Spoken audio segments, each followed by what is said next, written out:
ഇൻഫോസ്പെയറിൻ്റെ പുതിയൊരു വീഡിയോയിലേക്ക് ഏവർക്കും സ്വാഗതം. സംസ്ഥാനത്ത് സാമൂഹിക സുരക്ഷാ പെൻഷനുകളും ക്ഷേമനിധി ബോർഡ് വഴിയുള്ള പെൻഷനുകളും വാങ്ങുന്ന എല്ലാവരും ശ്രദ്ധിക്കുക.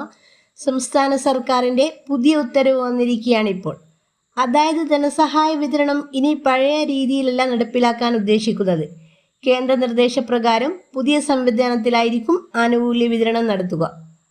അതായത് എല്ലാവർക്കും ബാങ്ക് അക്കൗണ്ടിലേക്ക്, അതും നമ്മുടെ സംസ്ഥാനത്തുള്ള കാർഷിക സഹകരണ ബാങ്കുകളിലേക്കോ മറ്റ് സഹകരണ ബാങ്കുകളിലേക്കോ തുക എത്തിച്ചേർന്ന് അവിടുന്ന് തുക വിതരണ ഏജന്റുമാർ നമ്മുടെ വീടുകളിലെത്തി പെൻഷൻ തുക കൈമാറിയിരുന്ന സംവിധാനം, അതായത് ഡയറക്റ്റ് ഹോം സംവിധാനം അപ്പാടെ നിർത്തലാക്കാനാണ് നിർദ്ദേശം വന്നിരിക്കുന്നത്. നിലവിൽ പൂർണ്ണമായും ഒഴിവാക്കുകയല്ല ചെയ്യുന്നത്. കിടപ്പ് രോഗികളായിട്ടുള്ളവരെ നിലവിൽ പരിഗണിച്ച് ഇളവ് നൽകി ബാക്കിയുള്ളവർക്കെല്ലാം തന്നെ ബാങ്ക് അക്കൗണ്ടിലേക്കായിരിക്കും ധനസഹായം കൈമാറുക. ഇത് ഉടനടി തന്നെ നടപ്പിലാവുന്നതാണ്. ഓണം പെൻഷൻ കൂടി കിട്ടിയതിന് ശേഷമായിരിക്കും ഇത്തരത്തിൽ നടപടികൾ സർക്കാരിൻ്റെ ഭാഗത്തു നിന്ന് ആരംഭിക്കുക.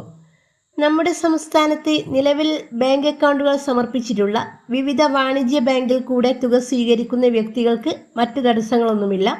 അവർക്ക് തുക വിതരണം ചെയ്യുന്ന സമയത്ത് തന്നെ DBT സംവിധാനം വഴി ഈ ആനുകൂല്യം ക്രെഡിറ്റ് ആവുന്നതാണ്. എന്നാൽ അവശത നേരിടുന്ന ബാങ്കിൽ പോയി തുക പിൻവലിക്കാൻ സാധിക്കാത്തവർക്ക് ഡയറക്റ്റ് ഹോം സംവിധാനം വഴി വീടുകളിലേക്ക് തന്നെ തുക എത്തും. ബാക്കിയുള്ളവർക്ക് അവരുടെ ആധാറുമായി ലിങ്ക് ചെയ്ത അക്കൗണ്ടുകളിലേക്ക് മാത്രമേ പണം ലഭിക്കുകയുള്ളൂ. പെൻഷൻ വിതരണം ചെയ്യുന്ന സാമൂഹിക സുരക്ഷാ പെൻഷൻ കമ്പനി ആവശ്യപ്പെട്ടതനുസരിച്ചാണ് പെൻഷൻ വിതരണം അക്കൗണ്ട് വഴിയാക്കുന്നത്. ഒരാൾക്ക് വീട്ടിൽ പെൻഷൻ എത്തിക്കുന്നതിന് ഏജന്റിന് 25 രൂപയും സഹകരണ സംഘങ്ങൾക്ക് 5 രൂപയും സർക്കാർ ഇൻറ്റൻസീവായിട്ട് നൽകുന്നുണ്ട്. 1625 സഹകരണ സംഘങ്ങളിലെ 5000-ഓളം ഏജന്റുമാരാണ് പെൻഷൻ വിതരണം ചെയ്തിരുന്നത്. വിതരണത്തിന് വേണ്ടി വരുന്ന ഈ തുക അക്കൗണ്ട് വഴിയായാൽ ലാഭിക്കാം എന്നാണ് പെൻഷൻ കമ്പനി പറയുന്നത്.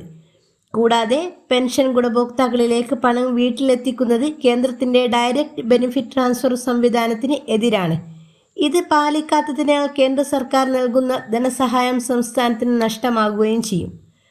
62 ലക്ഷം ഗുണഭോക്താക്കളിൽ 8.5 ലക്ഷത്തോളം വരുന്നവർക്ക് കേന്ദ്ര സർക്കാരിൻ്റെ 200 രൂപ മുതൽ 500 രൂപ വരെയുള്ള കേന്ദ്ര വിഹിതവും ലഭിക്കുന്നുണ്ട്. മാത്രമല്ല, വീട്ടിലെത്തിക്കാൻ നൽകുന്ന പണത്തിൽ ഗുണഭോക്താവ് മരണപ്പെട്ടത് മൂലമോ സ്ഥലത്തില്ലാത്തത് കാരണമോ വിതരണം ചെയ്യാത്തത് സഹകരണ സംഘങ്ങൾ പെൻഷൻ കമ്പനിയിലേക്ക് തിരിച്ചയക്കുന്നത് മുടങ്ങുകയോ വൈകുകയോ ഒക്കെ ചെയ്യുന്നതും ഒരു കാരണമാണ്. പെൻഷൻ വിതരണം പൂർണ്ണമായും ആധാർ അധിഷ്ഠിതമല്ലാത്തത് കൊണ്ട് തന്നെ അർഹതയില്ലാത്തവർക്കും ഒരേ വ്യക്തിക്ക് ഒന്നിലധികം തവണ പണം ലഭിക്കുന്നു എന്നും പെൻഷൻ കമ്പനി പറയുന്നു. ഭൂരിഭാഗം സഹകരണ സംഘങ്ങളും CPMൻ്റെ നിയന്ത്രണത്തിലായതിനാൽ തന്നെ പെൻഷൻ വീട്ടിലെത്തിച്ച് ഇവർ രാഷ്ട്രീയ നേട്ടങ്ങൾ ഉണ്ടാക്കുന്നു എന്ന ആരോപണവും ഈ പരിഷ്കാരത്തിന് പിന്നിലുണ്ട്. ധനവകുപ്പിൻ്റെ പുതിയ ഉത്തരവനുസരിച്ച് കിടപ്പ് രോഗികളെ ഇനി വേർതിരിച്ച് കണ്ടെത്തണം. അതിനുള്ള മാനദണ്ഡങ്ങളും നിശ്ചയിക്കണം. മാത്രമല്ല, നേരിട്ട് പെൻഷൻ എത്തിക്കുന്നത് പരിമിതപ്പെടുത്തുന്നതോടെ അംഗപരിമിതർ, അവശത നേരിടുന്നവർ, പ്രായമേറിയവർ തുടങ്ങിയ ഗുണഭോക്താക്കൾ ഇനി ബാങ്കുകളിലോ അല്ലെങ്കിൽ ATMയിലോ എത്തേണ്ടി വരും. അവർക്ക് വാണിജ്യ ബാങ്കിൽ അക്കൗണ്ട് എടുക്കേണ്ടിയും വരും. പുതിയ പരിഷ്കാരങ്ങൾ എന്നു മുതൽ നടപ്പിലാക്കുമെന്ന് തീരുമാനിച്ചിട്ടില്ല. ഓണത്തിന് മുന്നോടിയായി തന്നെ ഈ മാസത്തെ പെൻഷൻ തുക നിലവിലുള്ള രീതിയിൽ തന്നെ വിതരണം ചെയ്യും. നിലവിൽ ക്ഷേമ പെൻഷൻ ലഭിക്കുന്നവരുടെ വാർഷിക മസ്റ്ററിംഗ് നടന്നു വരികയാണ്. സെപ്റ്റംബർ 30 വരെ സമയമുണ്ട്. അതിനുശേഷമായിരിക്കും ഈ വിതരണ രീതി ആരംഭിക്കുന്നത്. ക്ഷേമ പെൻഷൻ വിതരണ നടപടികൾ കർശനമാക്കാൻ സർക്കാർ തീരുമാനിച്ച സാഹചര്യത്തിൽ വാർഷിക മസ്റ്ററിംഗ് സെപ്റ്റംബർ 30-നകം തന്നെ പൂർത്തിയാക്കാൻ എല്ലാവരും ശ്രദ്ധിക്കുക. ഈ പുതിയ പരിഷ്കാരത്തെക്കുറിച്ച് നിങ്ങളെ അഭിപ്രായങ്ങൾ കമൻറ്റ് ചെയ്യുക. Thank you for watching.